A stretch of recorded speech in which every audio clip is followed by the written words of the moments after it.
పాదాభివందనం అనేది భక్తి యొక్క రూపం. పెద్దల యందు, పూజ్యుల యందు చిన్నవారు మనసును వంచి అహంకారం తగ్గించి గౌరవం చూపటం. పాదాభివందనం అంటే కేవలం పాదాలను స్పృశించడం కాదు. ఇది సంస్కృతిలో పెద్దలకు గౌరవాన్ని చూపే ఒక మార్గం. పెద్దవారి అనుభవము, జ్ఞానము, ఆశీర్వచనము మనలోకి రావాలనే కోరిక ఉండి పాదాభివందనం చేయాలి. అలా కాకుండా బలవంతంగా కానీ మొక్కుబడిగా కానీ చేస్తే అది పాదాభివందనం అవదు. ఆచారంగా దీన్ని పాటించకపోయినా ఆంతర్యం తెలుసుకుని ప్రవర్తించాలి. శరీరాన్ని, శిరస్సును వంచి పాదస్పర్శ చేసిన అహంకారము మనసు వంచకపోతే ఆ పాదాభివందనానికి విలువ ఉండదు. ఇది బలము కాదు, బలహీనత అంతకన్నా కాదు. అయితే ఇప్పటి కాలంలో పెద్దలకు చేసే పాదాభివందనము యాంత్రికంగా మారిపోయింది. అభివాదం ఫేక్ అయినప్పుడు బ్లెస్సింగ్ కూడా జీరోనే కదా. అయితే పాదాభివందనం చేసే టైంలో పాదాలను స్పృశించడం వల్ల అహంకారం తగ్గి కృతజ్ఞత పెరుగుతుంది, ఆశీర్వాదానికి విలువ పెరుగుతుంది.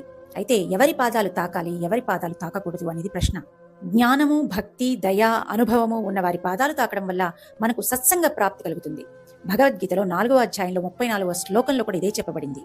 జ్ఞాని, త్యాగి, దయ కలిగిన వారి పాదాలు తాకడం అభివృద్ధికి దారితీస్తుంది. అహంకారం, క్రోధం, ద్వేషము, కసి కలిగిన వారి పాదాలను తాకడం వల్ల నెగిటివ్ ఎనర్జీ మనలోకి వస్తుంది. ఎందుకంటే పాదాలు శక్తికి ప్రతీకలు. శక్తి మంచిదైతే ఆశీర్వాదం అవుతుంది, చెడ్డదైతే మనపై ప్రభావాన్ని చూపుతుంది. కాబట్టి పాదాభివందనం పొందే వ్యక్తి యొక్క శరీరం మాత్రమే కాదు, ఆత్మ స్థాయి కూడా చాలా ముఖ్యమైనది.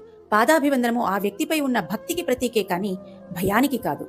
అయితే చాలా మందికి వచ్చే డౌట్ ఏంటంటే, సన్యాసులు లేదా అర్చకులు వారి పాదాలను తాకరాదు అని చెప్తారు. ఎందుకు? దీని వెనుక లోతైన ఆచార, ఆధ్యాత్మిక అర్థం ఉంది. సన్యాసి అంటే లోక ధర్మాలు, కుటుంబ బంధాలు, దేహభావం అన్నిటినీ విడిచి ఆత్మతత్వంలో లీనమై ఉండేవాడు.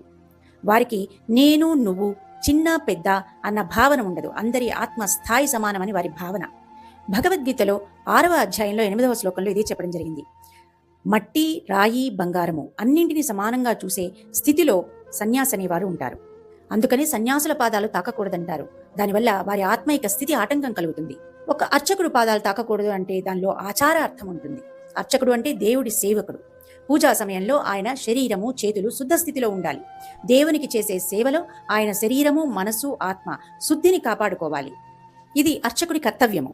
సన్యాసులు, అర్చకులు ఆధ్యాత్మికంగా ఉన్నత స్థాయిలో ఉంటారు. వారి పాదాలను తాకడం వల్ల సాధారణ వ్యక్తి శరీర శక్తి వారి ఏకాగ్రతను, పవిత్రతను మలినపరుస్తుంది. కాబట్టి వారి పాదాలను తాకనీయరు. వేరొకరి పాదాలకు వారు నమస్కరించరు. హృదయంతో ఆశీర్వదిస్తారు, నమస్కరిస్తారు. అంటే వారి ఉద్దేశము అందరి ఆత్మ స్థాయి సమానము అని, అహంకారం అని కాదు. సో పాదాలు తాకడం ముఖ్యం కాదు, మనసు తాకడం ముఖ్యం.